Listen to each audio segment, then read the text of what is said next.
All right, now that's glued. That's glued in there. That's fine. Up next is the middle part.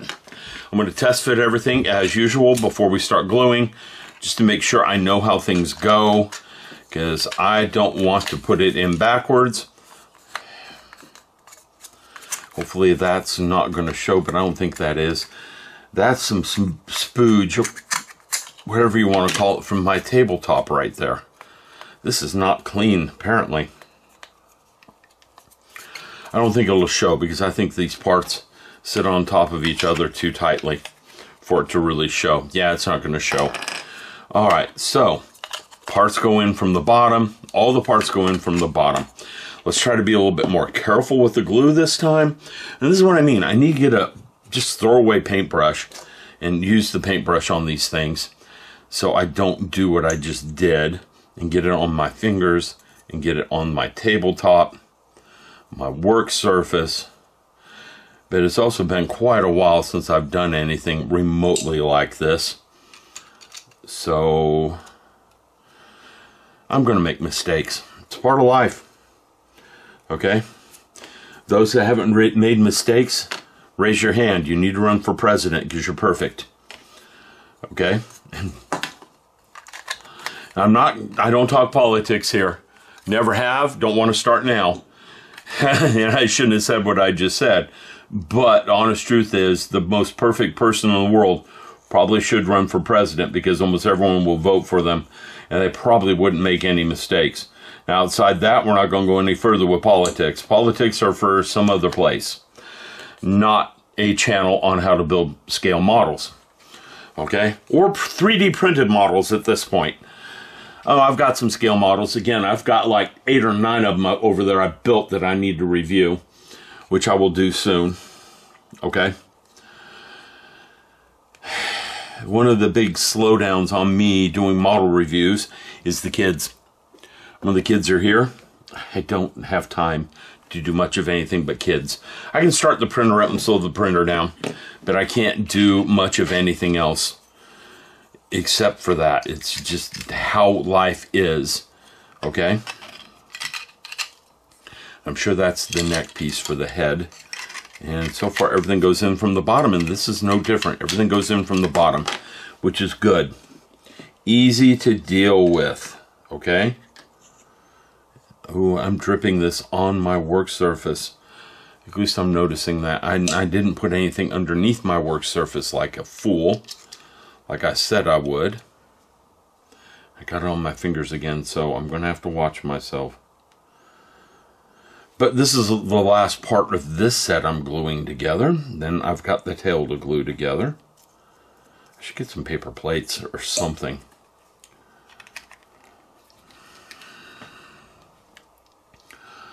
And I use this glue on Gurren Lagann, okay? So this isn't the first time I've used this glue, and it worked well on Gurren Lagann. Orange Kitty is asleep up here. I have a 8-month-old kitten, and he's almost 14 pounds. Yeah, he's definitely the biggest cat in the house at this point. All right, so we have these parts glued together. And what I've been dying to do for weeks is assemble them. And the glue comes undone as I'm assembling them, because I'm done. There we go. Just push it straight down. Don't try to slide it. That glue can cure up. Look at that neck.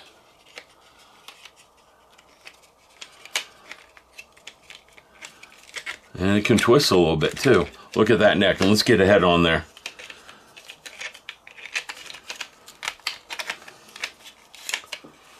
Okay, so I've been wondering just how big this thing is going to be. Now I know. And this is just the neck and the head. Yowzers. And that silver PLA under this lighting looks great. Oh boy, does it look great. So that's the neck. The neck with the head on it, and that's it. And it can twist and turn just a little bit. He ain't going to turn his head much. But remember, Legendary Godzilla is a big chonker boy. So this should be chonker. All right, let's start working on the tail. But I'm going to make tail a separate video because this is long enough. I'll be back in a moment with that tail. All right, I got the tail separated. We have 1, 2, 3, 4, 5, 6, 7 pieces to deal with here. And I do have some brims on the larger, yep, I got some brims on these larger parts to deal with, which I didn't clean up before I start. So let me start that over and clean up the brims and come back. I think I was recording all of that while I just sat here and did it. If so, it will get put on, but just fast forwarded. Learned a lot about deburring tools, because I'm pretty sure that's the name of that thing, deburring tool. Okay, I just want everything lined up, so when I start this, I have a process. Okay, first, order matters, not order, direction matters on one of these. Don't try to go both directions on it. It's not going to work, okay? You're going to just chew into the plastic and leave gouge marks if you go backwards from the way it wants to go. And I think that's partially whether you're right-handed or left-handed, to be honest with you. Second thing I was noticing is this bamboo carbon right here. When I sliced this part, it was warning me it needed support some places for the 2 or 3 big ones because of these gaps right here. If you look inside the gaps, you can see it's pretty roughly printed inside there. That's because it's spanning a bridge that it doesn't want to span. Now, I knew they weren't too big. Right here is the big ones. I knew they weren't too big for it to handle because I've watched some videos on how that machine works. So they did them, but there are a couple of spots deep down in here where it's a little rough in places.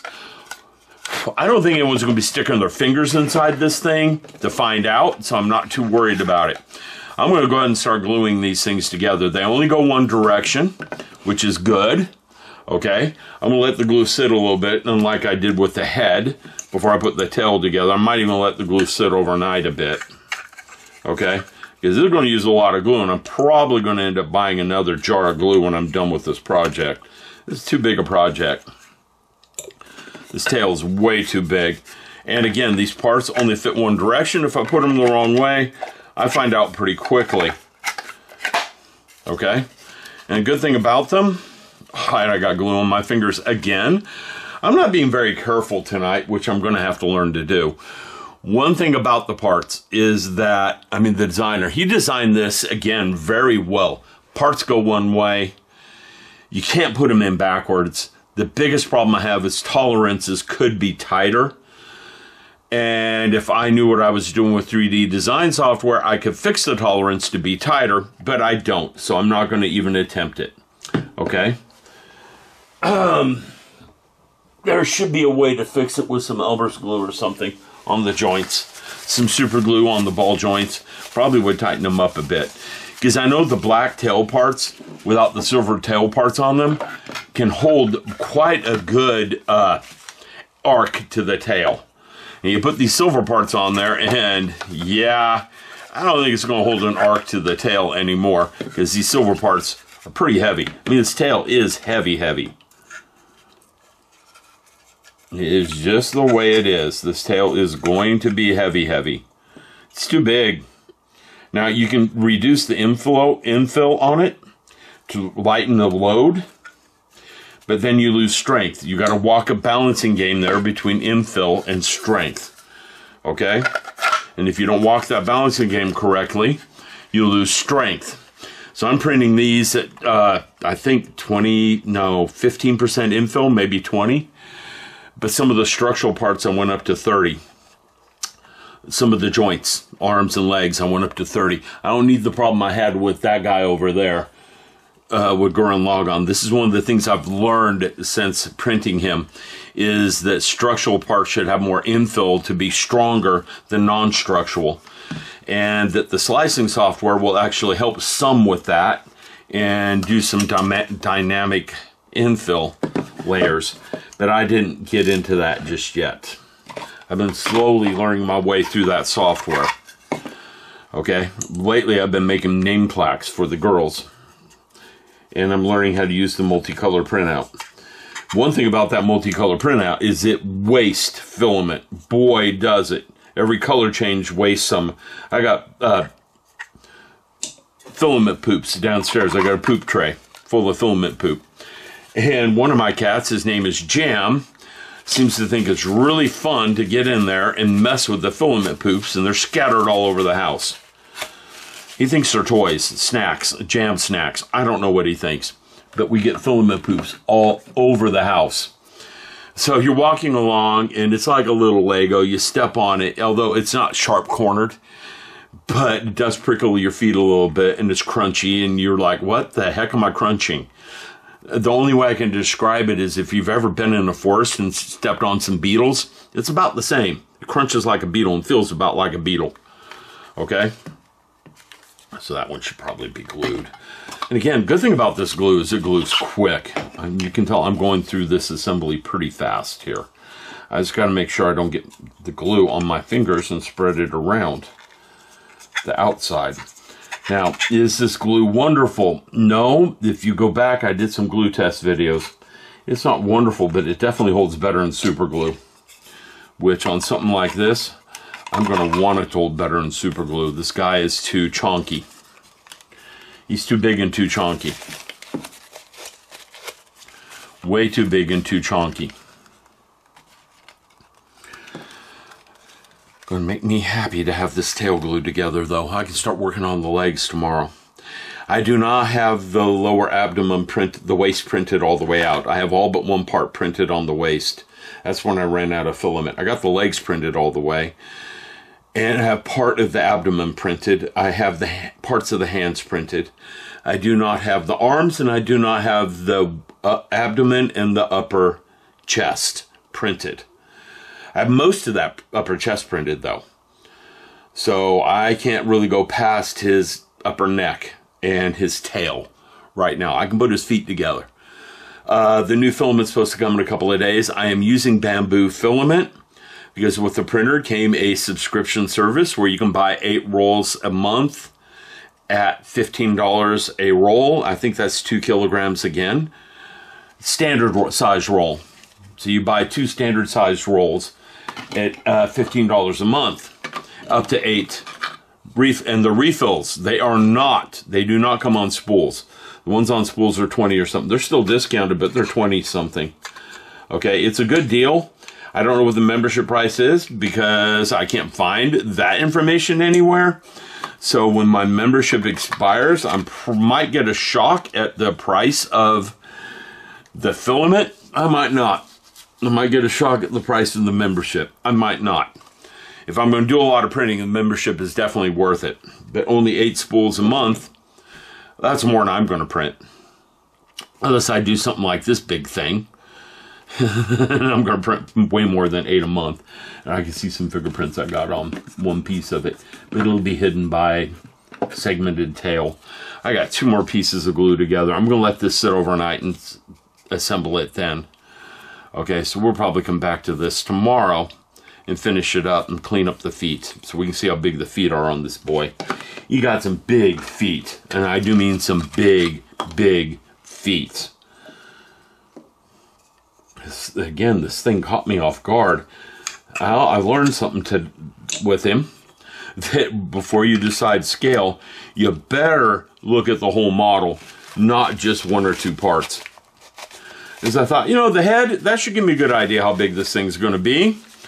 And I did not think about Godzilla having a small head relative to his body. Here you go. Here's a good example of it. I don't know if you can actually see him because he's dark. Now you can. That's a small head compared to his body. This is Godzilla Earth, for anyone who's curious. He's a big chunker thick boy too, because he's like 2,000 years old. Okay? Had babies everywhere too. That was not a good anime, by the way. Alright, down to our last piece. I'm going to go ahead and put these videos up, and we'll just combine putting the tail back together with legs tomorrow. Make another video of that, so I can upload this video overnight while I'm sleeping and doing something else, like cleaning the house, which seems to be a never-ending story. Who would have thought? 3 kids, you're always cleaning. And yes, I have the kids almost every weekend, and I shouldn't. I think this far into the video, no one's really watching anymore, so I can get away with saying stuff like that. Try not to say too many things where people will hear it that are evil to people. It's just not a good way to go through life. Talking bad of people all the time. But truth of the matter is, I have the kids almost every weekend, and that's in part why this channel is dying. Kind of hard to work on models when you don't have any time. They don't let me have that much peace. They're slowly getting better. But one of the things I've noticed, if I'm not there with them, they stray away from what they're doing and start doing other things. Like, they love to play a couple of certain video games, one of them being Goat Simulator 3 of all things. But it's almost a perfect game for a young lady. It's open world. There's very little violence to it. What violence is there is cartoony. I mean, you can get the characters to bleed, but you can't kill them. And the only way you can make them go away is to send them to heaven. Okay? So it's kind of not too cartoony. There is a little bit of cussing I don't like, but it is an open world. And they can dress their goats up like they dress dolls up, and there is a human form in there, but you can't dress him up, which is real disappointing to the girls. But there's an IKEA store, and they raid the IKEA store for furniture and decorate their houses. So they basically play dollhouse in there and do all sorts of other things. I typically go run around and give all the NPCs big heads and turn them into bananas and all sorts of stuff. That's me. But if I don't, they like to play it, but if I don't play it with them, they stop playing and start doing other things and tearing the house up. So they're still not quite old enough to be on their own. And that's in part why I don't do much in the way of modeling. Well, I'm going to let this go here. I'm going to take it downstairs, unload the camera, start rendering so I can upload it. And hopefully I stay off my video game, which I'm playing on my PC, not the PlayStation right now. And yeah, I got mouse shoulder. Okay, I got a shoulder. Ooh, it's actually swollen. I didn't know it was swollen. I got a shoulder that doesn't let me move my arm freely because I played games too much. All right, enough talking. Let's quit this off. And I'll be back with a video later. And again, I can't promise I'm going to have regular updates like I used to in the past. I used to strive to have at least every other week with a video. I don't know if we'll get there again or when. I think it might happen if I can get this house completely cleared of unnecessary stuff. But if I take a video tour of the house, you're going to go, oh my gosh, that's going to take a year. Maybe, maybe not. We'll see. I've already purged the house 3 or 4 times. I'm on purge like 5 now. And I'm still getting carloads of stuff out of this house. Thanks for watching. Talk to you all later.